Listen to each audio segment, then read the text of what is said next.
amigos, amigas, bem-vindos, bem-vindas. Hoje eu estou trazendo mais um vídeo da série Dicas para Chegar ao Centro, que são, na realidade, vídeos onde eu partilho com vocês algumas indicações que foram significativas de coisas que eu fiz, livros, filmes, documentários, viagens, coisas, exposições, museus, etcétera, que eu acho que foram significativos para mim, né, que foram,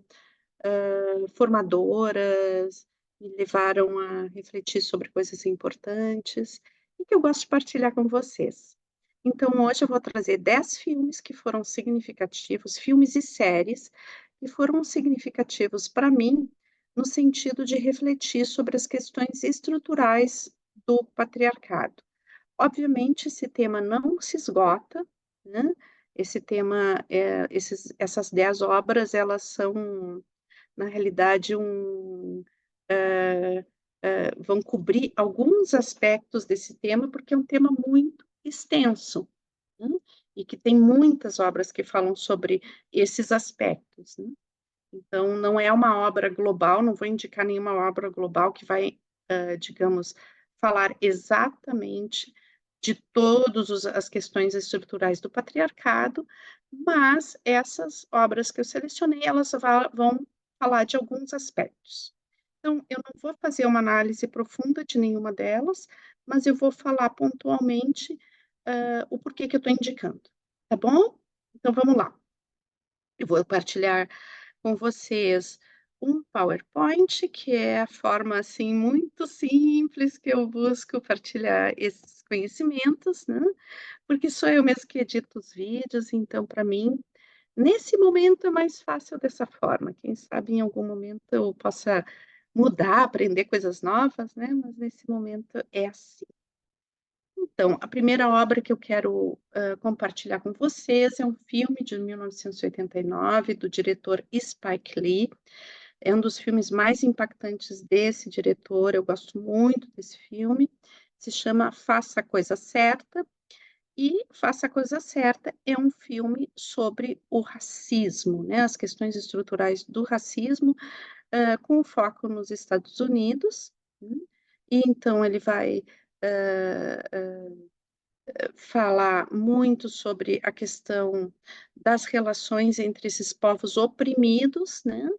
tanto a população afrodescendente como os imigrantes de outros países, dentro de um bairro, de Nova York, em uma situação de muito calor, e essa situação de muito calor traz,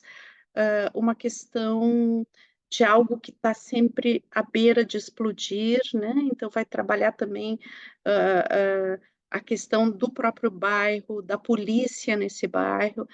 É um filme que pode trazer muito caldo para, as reflexões sobre as questões, raciais. Hum. A segunda indicação é uma série, Sense8,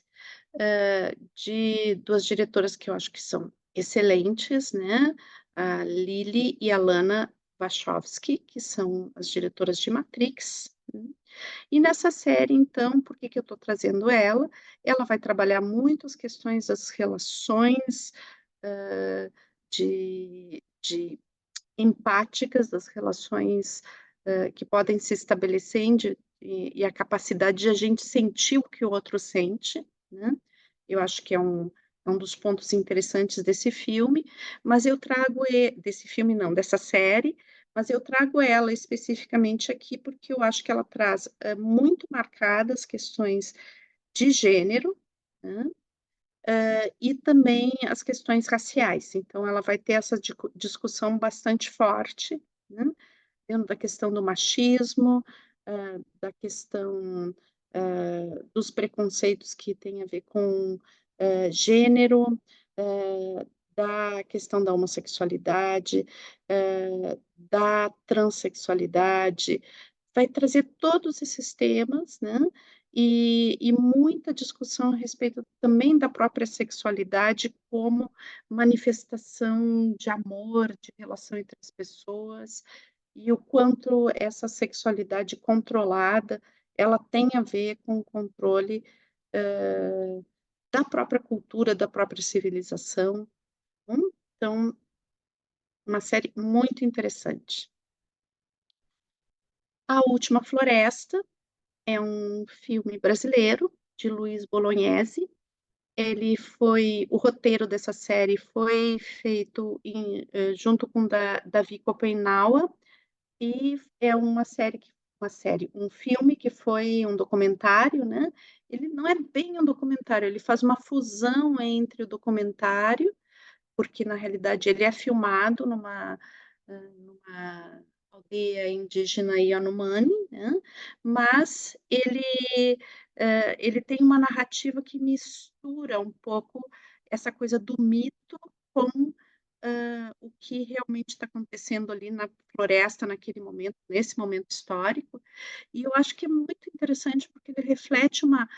cosmovisão que é diferente de nós ocidentais, colonizados, culturalizados, né, dentro de uma visão europeia, então ele traz uma cosmovisão diferente, porque eu acho que o Luiz Bolognese foi muito feliz nesse deixar que essa narrativa acontecesse através da linguagem dos povos ancestrais, no caso os Yanomami, né. E esse filme, então, ela fala dessa cosmovisão, mas também fala da agressão a essa cosmovisão a partir, da exploração equivocada, criminosa da floresta. Um filme com uma temática super atual e que tem a ver muito com o nosso país, Brasil, né, e que eu acho que é muito importante, às vezes a gente fica olhando as questões externas, né, que são importantes a gente olhar também, as guerras e tudo, e a gente esquece muitas vezes de uma questão muito central, muito importante, que é a Amazônia e tudo o que acontece lá, né, de tão decisivo para a vida aqui no planeta, e às vezes parece que a gente não consegue colocar isso em primeiro plano, e é muito importante. Eu acho que esse filme ele traz uma visão bem interessante para a gente fazer uma reflexão. A quarta indicação, Deus existe, mora em Bruxelas, ou O Novíssimo Testamento, na versão em brasileiro, em português, né, português do Brasil. É um filme, feito na Bélgica, né, com uma participação francesa e de Luxemburgo. O diretor é Jacob Van Dormel, e é uma sátira muito interessante a respeito da questão da deidade patriarcal, uhum, desse Deus masculino e que tem por base uma questão de muita rigidez, de muita é um Deus vingativo, é um Deus que muitas vezes é sádico. Então eh, esse filme ele vira, né, uma crítica muito forte ao patriarcado, diretamente ao patriarcado, em cima, de uma visão, do sagrado dentro do patriarcado, e ele é uma crítica bastante divertida, é meio uma fábula.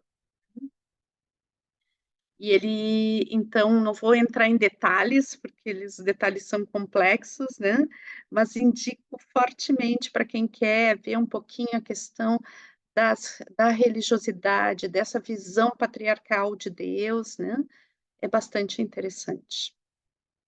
Depois, O Mundo Depois de Nós, né, é um filme bem recente, foi lançado ano passado, de Sam Esmail, e ele é um filme que vai trabalhar sobre a questão da nossa dependência da tecnologia, antes de tudo ele vai focar nisso, né, e de o quanto essa, essa, esse vício, essa dependência, super dependência da tecnologia, vai nos transformando e transformando as relações humanas, nos tornando incompetentes para as relações humanas, Então é um filme distópico, bastante impactante, a gente fica um pouco, assim, chocado, às vezes, com ele não é um filme cômodo de assistir, né, mas, ele tem imagens bastante simbólicas, bastante, que nos deixam bastante perplexos, incomodados, né, mas ele é um filme que vai falar também, de um tipo de guerra que não é mais aquela guerra que, se estabelece por uma invasão direta, né, mas se estabelece pela desorganização e a geração de uma guerra civil dentro de um país, né, a partir da discórdia que vai havendo em cima da manipulação das informações e da ausência dessas informações, né. Então, o quanto essa dependência que a gente tem da tecnologia, ela vai gerando situações de que quando, não existe essa tecnologia para fazer o intermédio das relações, é como se a gente não conseguisse mais se relacionar. Então, hã acho bem importante esse filme, mesmo que ele não seja muito cômodo, tá, mas ele vai fazer um bom diálogo com os outros filmes que eu estou indicando. Falando em filme que não é muito cômodo, esse é outro, né, O Triângulo da Tristeza, esse diretor que eu gosto muito, o Ruben Östlund, e esse filme ele vai falar fortemente a respeito das relações de poder, das relações entre as classes sociais, e daí, a partir daí, mostra, o que que significa o poder, como as pessoas se submetem ao poder, por questões de sobrevivência. Em alguns momentos ele traz imagens, assim, que não são nem um pouco confortáveis, tá, não no nível de violência explícita, não é esse o caso, mas em nível, assim, de serem um pouco nojentas, mas, essas imagens que são um pouco nojentas, elas fazem parte do universo simbólico do próprio filme e elas estão falando algo importante também, né. Então, mas eu acho que é importante avisar isso para os estômagos mais sensíveis, eu não recomendo que vocês vejam esse filme fazendo uma refeição, tá bom? Então, falando novamente de estrutura, de o que que é capaz o humano, né, então essa obra maravilhosa, tanto o livro quanto o filme eu tive acesso, né, recomendo a leitura do filme também do livro também, de Saramago, né, e essa versão para o cinema, o ensaio sobre a cegueira, que foi dirigida por Fernando Meirelles, né, é uma produção brasileira, do Canadá e do Japão, 2008, e a obra de Saramago é uma obra que vai questionar profundamente as relações humanas, as relações de poder, né. E é muito interessante nesse filme, porque vou dar um breve resumo, porque acho que é importante para a nossa indicação, né. Então, ele é um filme distópico também, né, onde, a maioria, quase toda a humanidade fica cega, né. E só que é uma cegueira que não é as pessoas não perdem a visão para o escuro, né, para aquilo que a gente imagina normalmente, na cegueira, que de repente vai ficar tudo escuro e eu não vou conseguir ver, como se eu me acordasse de noite e não tivesse luz, então eu saio tropeçando. Então a gente tem no imaginário da gente, muitas vezes, que a cegueira é uma escuridão, né. E no caso desse filme, a cegueira é uma cegueira branca, né, é uma cegueira por excesso de luz. Então, é tanta luz, é tanto branco que as pessoas não conseguem enxergar mais. Então, o que que eu vejo por trás dessa visão, né, do próprio Saramago, por que que ele traz uma cegueira branca e não uma cegueira escura? E como, normalmente a gente vai encontrar no imaginário das pessoas. Eu acho que tem várias coisas que Saramago está nos dizendo a respeito a partir de uma cegueira branca, né. Pode ter inclusive, uma visão dentro da questão racial, né, mas a impressão que me dá, dentro dessa questão específica é a questão do próprio iluminismo, né, da racionalidade. Então, uma cultura, uma civilização que se constrói sobre o racional, né, sobre, todas as coisas que têm que ser construídas sobre a racionalidade, negando sempre a emoção. Então, esse excesso de racionalidade hã, que vai aos poucos impedindo que a gente vá vendo os outros, entrando em empatia com os outros, e vai, como que numa situação onde a gente não consegue mais enxergar o outro, vem à tona, uma relação com o humano, né, onde a interferência das relações de poder pode trazer, né, um grau de crueldade muito, muito grande. E, ao mesmo tempo, essa cegueira que nos impede de ver a aparência dos outro também, como algo que pode nos fazer aproximações inusitadas. Ao mesmo tempo, o filme vai jogar com essas 2 coisas, né. A cegueira que faz com que a gente não consiga se ver e exacerba a crueldade, e ao mesmo tempo a cegueira que vai diluir os nossos preconceitos ou, tirar a mediação sobre o preconceito e faz com que aproximações não pensadas possam ser realizadas. Desculpe. Então, esse é um filme muito impactante, a leitura do livro também eu recomendo. É maravilhoso, a adaptação do Fernando Meirelles foi uma adaptação que foi autorizada por Saramago, né, então e teve um diálogo importante, né, dentro dessa construção, então acho excelente esse filme, muito bonito. Outro filme que vai trazer um pouquinho de sátira, mas algumas pessoas não gostaram, outras gostaram, eu gostei muito, né, que é o filme Não Olhe para Cima, Don't Look Up, do diretor Adam McKay, hum, e é um filme que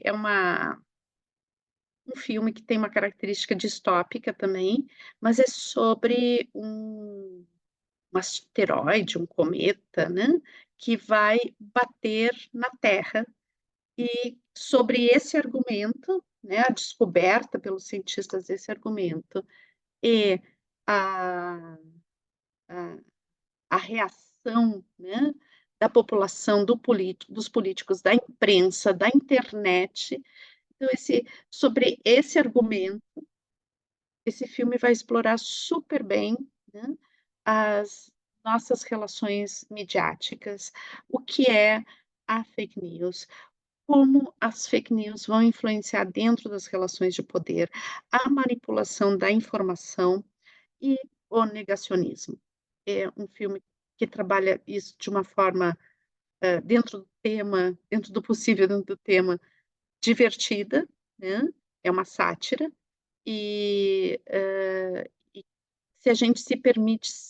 entrar mais profundamente no argumento, ele traz muitas coisas para a gente pensar. Aqui, novamente, uma série, Nosso Reino,